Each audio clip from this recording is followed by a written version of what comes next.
Padre, del Hijo y del Espíritu Santo. Amén. Señor, te damos gracias por este día, gracias por la bondad que tienes para con nosotros, gracias porque nos permites amanecer. Gracias por la vida, gracias por la salud, gracias por nuestra integridad. Te pedimos, Señor, que tu voluntad se manifieste en nuestra vida. Danos vida, danos el tiempo, danos la oportunidad de servirte, danos la oportunidad de ser útiles a aquellos que nos rodean. Danos, Señor, el regalo de la satisfacción de no estar solamente pasando el tiempo. La vida no es un pasatiempo, sino es una vocación, un llamado, una propuesta tuya y una respuesta. Ya hice la oración encomendando al Padre Miguel, concretamente a la bondad de Dios nuestro Señor. Voy a transmitir desde el teléfono, agradeciendo a Dios también esta posibilidad. Te decía, bueno, ya hice la oración. Hoy veremos un texto breve, 3 versículos, pero que hablan de nuestra Madre Santa. Y veremos, sobre todo hoy querido, compartirte algunos textos, 4 textos de libros que he leído y la referencia de quién proviene el texto, sobre todo en referencia a nuestra Madre Santa. Adelante, ver, aquí viene la fotografía del Padre Miguel Ángel Martínez Núñez, que te decía falleció el día de ayer. Él ingresa al seminario hacia los 30 años y se ordena hacia los 39 años. Y bueno, ayer Dios lo llama a su gloria. Le pido a Dios que a mí y a ti nos prepare para cuando Él nos quiera llamar. No sabemos cuándo, ni el día ni la hora, pero si fuere hoy, si fuera mañana, que se haga la voluntad de Dios en nuestra vida. Lo decimos y debemos decirlo con el corazón, con la mente, sabiendo que Dios es nuestra vida. Y la vida verdadera nos la da Dios aquí, pero también se planifica cuando un día concluya nuestro palpitar del corazón. Dios tenga en su reino al Padre Miguel Ángel Martínez Núñez. Te encargo una oración por él durante el día, ofrecer nuestra jornada para que Dios le dé vida eterna. Bien, vamos al texto del Evangelio. Son apenas 3 versículos los que nos presenta el texto de la Escritura. Que el Señor esté con ustedes. Proclamación del Santo Evangelio según San Lucas. Gloria a ti, Señor Jesús.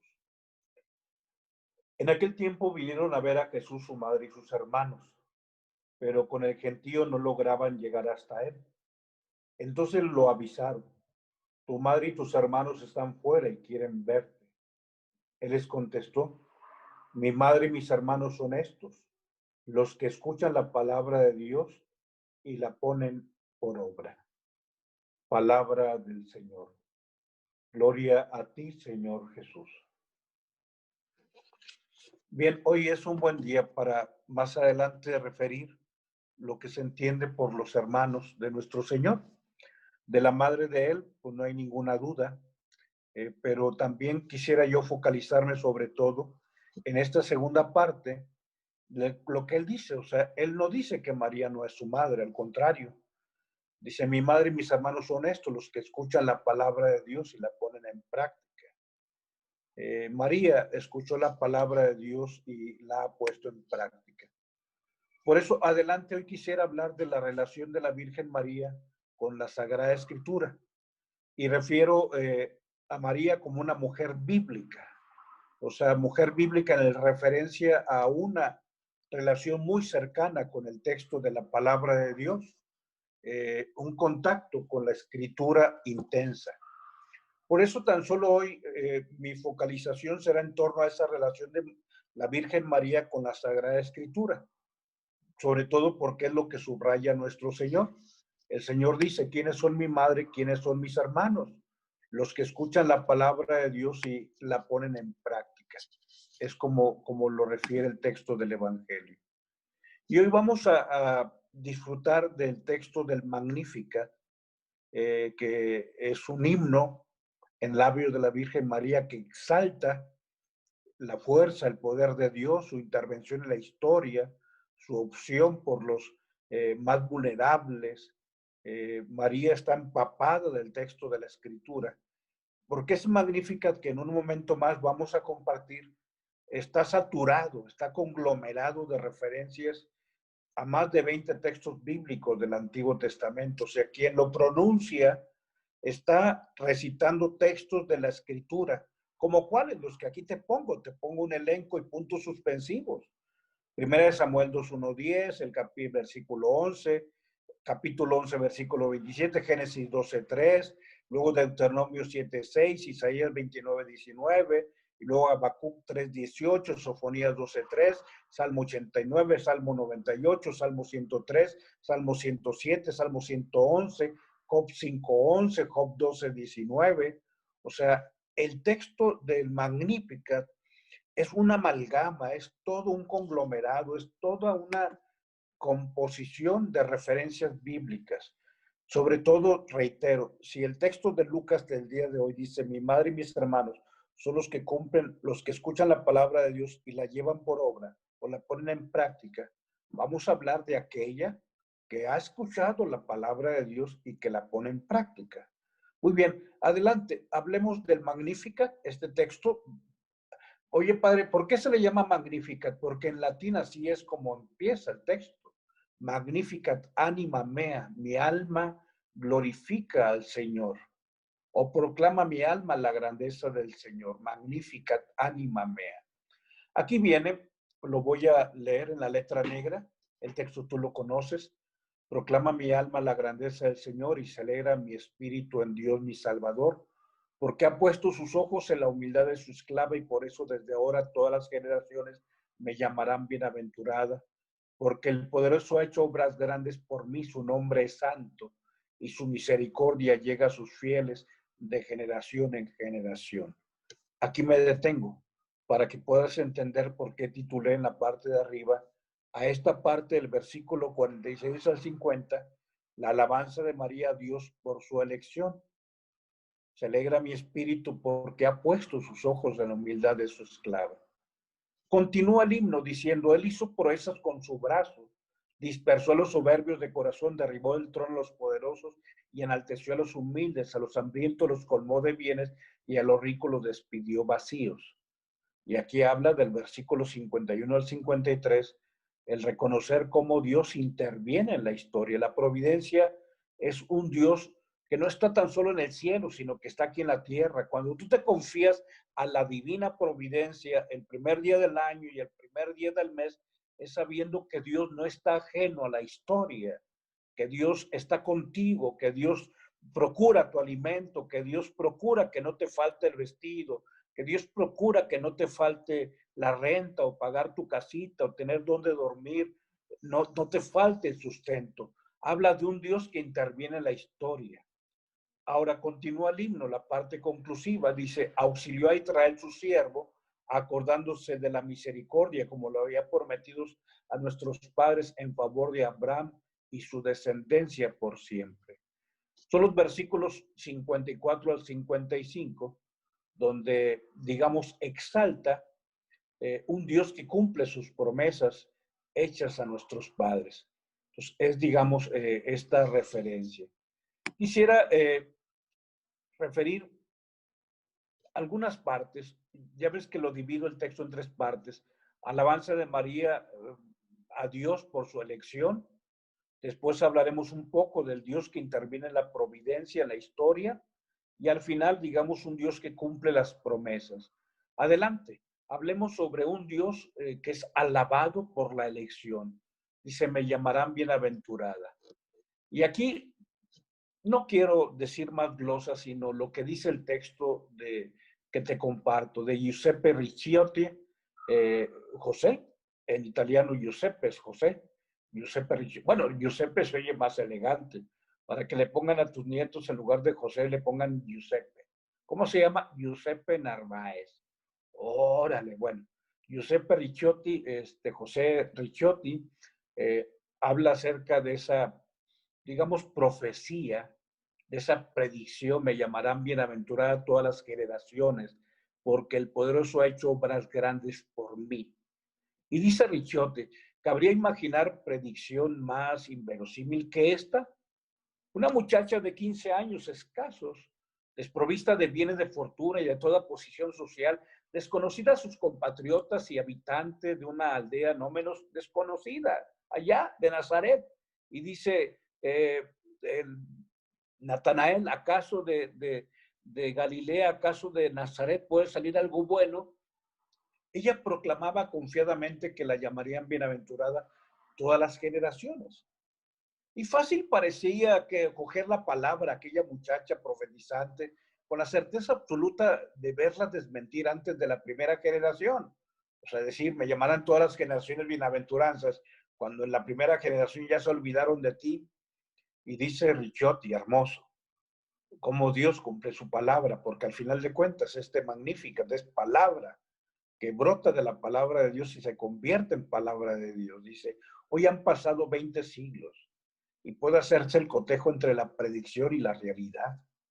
Ahora puede ver la historia sin trabajo si María previó con justeza y si la humanidad hoy la exalta más que a Herodes el Grande, por ejemplo, que era el tetrarca, el árbitro de Palestina, o si se le recuerda más a María, por ejemplo, que al mismo emperador del todo el imperio romano, del Sacro Imperio Romano, Julio César Octaviano Augusto. Dice Ricciotti, preguntémonos si era verdad lo que ella profetizaba o aquella predicción era inverosímil o no era inverosímil. O digamos, era inverosímil o era verosímil, traduzcámoslo.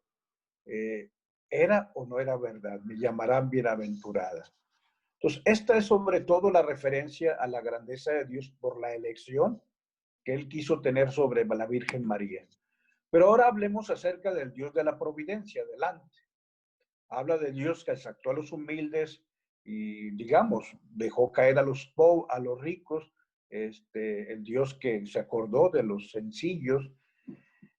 Este texto me gusta. Sé que está un poco largo, pero créeme, es bello, de José María Cabo de Villa. Yo quisiera recomendarte, como lo he hecho en algunas cosas, que leas todo lo que te encuentres de José María Cabo de Villa, léelo, léelo. O sea, ¿como cuáles libros, padre? Bueno, hay un libro que se llama 365 nombres de Jesús. Así, 365 nombres de Jesús. Y tiene obviamente tiene 365 meditaciones. Y tiene una meditación para cada uno de los 365 días, con un nombre de Jesús. Digamos, lo refiere como la aurora, lo refiere como el misericordioso, lo refiere como el Mesías, como el Señor, lo refiere como el compasivo, lo refiere como el perdón de Dios. Bueno, 365 nombres. Otro libro que te recomiendo de José María Cabo de Villa se llama 31 de diciembre, 32 de diciembre, 32 de diciembre se llama, refiriendo obviamente al día que está después del fin del año. Sí, habla acerca de lo que venga cuando termine nuestro año. Como hace un momento ofrecíamos a Dios por el padre Miguelito, Miguel Ángel Martínez Núñez, sabiendo que el día de ayer lo llamó a su casa, digamos que él ya vivió su 32 de diciembre, ¿sí? Ya vivió, ya cruzó el calendario normal de cualquiera de nosotros. Bueno, ese libro 32 de diciembre es un libro que habla precisamente en torno a lo que viene después, o sea, nuestra esperanza en la vida eterna, sobre lo que pasa después de la muerte. Y finalmente, bueno, aparte de los 365 nombres de Cristo, aparte de 32 de diciembre, te recomiendo un librito muy pequeño, bueno, unas 120 páginas, se llama El demonio retórico. Pero bueno, sé que al escuchar lo que voy a compartir te va a agradar y te va a interesar leer un poco a este hombre que tiene una excelente forma de escribir. Dice, ¿quiénes son los pobres y quiénes son los ricos? Es cierto que todos vivimos insatisfechos porque somos limitados. Todos los hombres nacen, se desarrollan, se reproducen y mueren. Conviene saber, sin embargo, que no todos nacen en las mismas condiciones, ni se desarrollan en el mismo grado, ni se reproducen con la misma abundancia. Y ojo, hablando de lo que ayer decía el padre Miguelito, ni mueren con la misma asistencia. Hasta sus enfermedades con ser iguales son bien distintas, pues distintos son en cada caso los medios para vencerlas. Desde luego, la división de los seres humanos en ricos y pobres resulta demasiado tosca, demasiado simple. Existen muchos otros índices de clasificación culturales, geográficos, religiosos, políticos, raciales, etcétera. No solo hay pobres y ricos, sino fuertes y débiles, listos y tontos, negros y blancos. Pero sucede que los negros suelen ser más pobres que los blancos. Sucede que el rico débil se rodea de servidores fuertes. Sucede que hay listos y tontos, pero ya se sabe que un idiota rico es un rico, mientras que un idiota pobre es un idiota. Todos somos pobres. Cuando oigo hablar así, pienso inmediatamente en aquellos que dicen, todos somos culpables. Quien así se expresa no pretende acusarse, sino excusarse, diluir sus culpas personales en una vaga culpabilidad general. Bien, esto te lo comparto sobre todo a propósito del himno que hemos escuchado y sobre todo en ese himno donde dice, él hizo proezas con su brazo, dispersó los soberbios de corazón, derribó del trono a los poderosos y enalteció a los humildes, a los hambrientos los colma de bienes y a los ricos los despidió vacíos. Bien, vamos al siguiente texto que también es de José María Cabo de Villa, que habla del Dios que interviene en la historia. Sí, la parte del himno que dice, auxilia a Israel su siervo, acordándose de su misericordia, como lo había prometido nuestros padres a Abraham y su descendencia por siempre. Hoy, fíjate, este texto es un poco rebuscado, pero sumamente bello. Si entonces llegan los puristas, los teólogos de estricta observancia, aquellos que se han apropiado de la alta misión de defender el honor de Dios y nos imponen de él una noción aritmética, aséptica, un vino tan filtrado que solo es agua, un Dios tan exangüe que solo es una réplica de Dios en yeso, un Dios que tiene boca y no habla, tiene oídos y no oye. ¿Cómo van a recurrir los hombres a él? ¿Cómo podrían los pobres confiar en él, quejarse, suplicarle, llamarle en su ayuda? Se impone urgentemente una vuelta al Dios de la Escritura, ¿sí? Al Dios que la Virgen María está exaltando. Auxilia a Israel su siervo, acordándose de su misericordia. Se impone urgentemente una vuelta al Dios de la Escritura, una enérgica purificación de esa idea de Dios presuntamente tan pura, pero que en realidad viene lastrada, viene como un lastre por los viejos prejuicios de una filosofía helénica, pagana, que ya desde los comienzos influyó en esta teología mucho más de lo deseable. Y ahora sí dice, hace falta recuperar al Dios de la Biblia. Auxilia a Israel su siervo, acordándose de su misericordia, como lo había prometido a nuestros padres. Dice, hace falta convertirnos más y más incesantemente del Dios de los filósofos al Dios de Abraham, de Isaac y de Jacob, el Dios de nuestro Señor Jesucristo.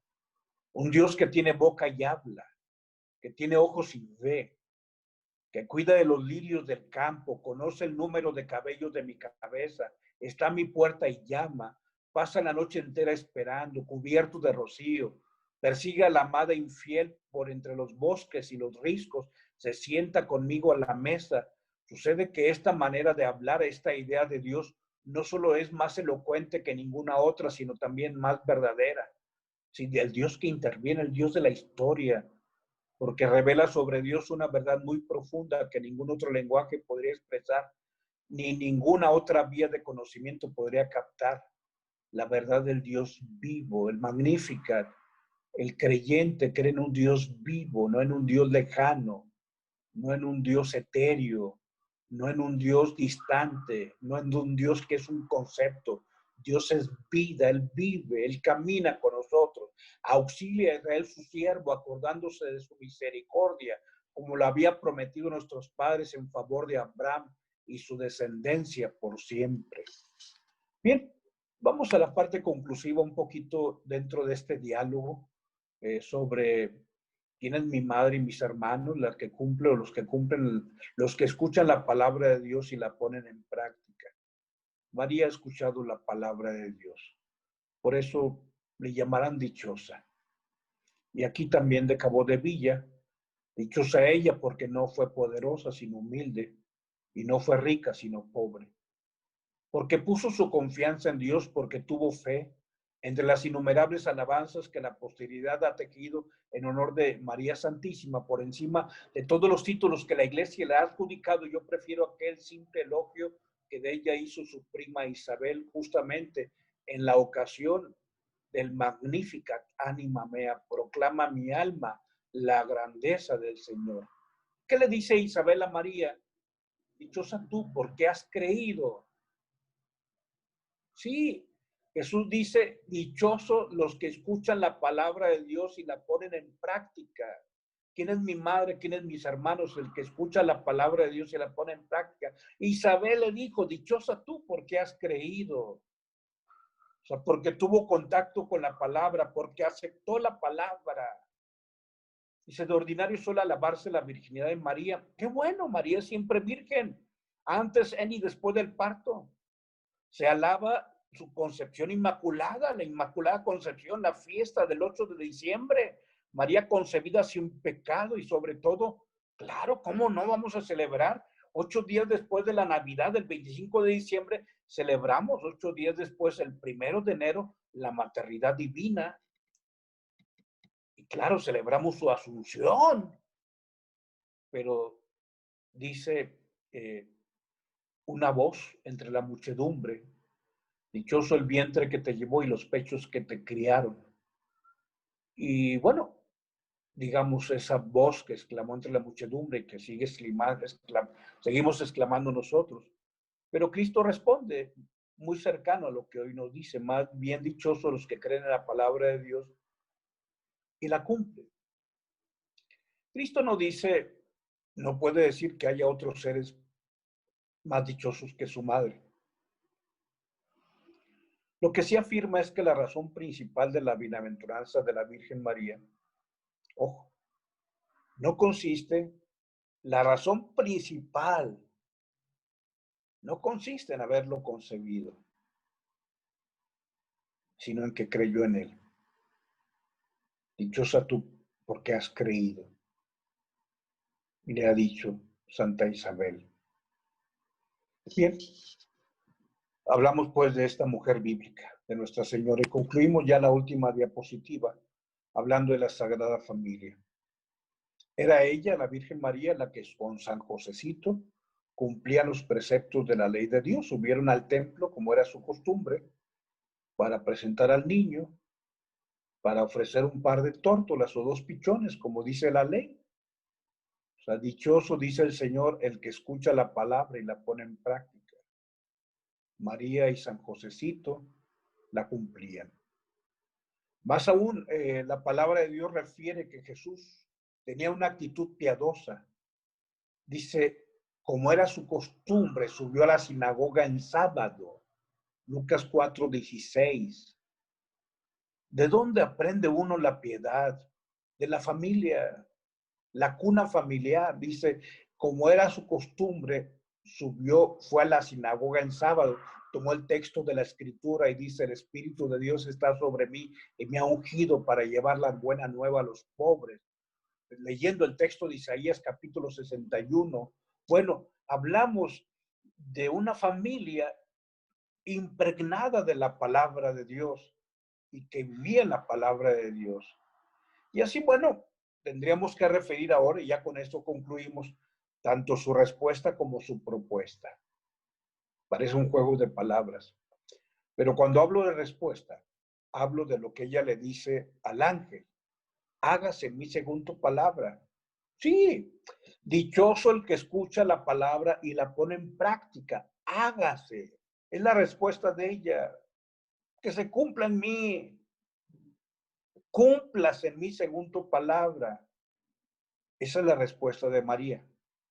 Pero ¿cuál es la propuesta de aquella que tiene la respuesta en el hágase en mí según tus palabras? La propuesta es a aquellos sirvientes de Caná de Galilea: hagan lo que les diga. Eso es lo que nos dice María a nosotros. Hagan lo que Jesús les dice. Hagan lo que les diga. Esa es su propuesta. Y fíjate cómo, si retomamos el texto de la Escritura, donde dice, mi madre y mis hermanos son estos, los que escuchan la palabra de Dios y la ponen en práctica, Jesús no está desacreditando, en lugar de María, al contrario. Relee la Biblia y te darás cuenta de si alguien escuchó la palabra y la puso en práctica, fue ella. En nombre del Padre, del Hijo y del Espíritu Santo. Amén. Muchas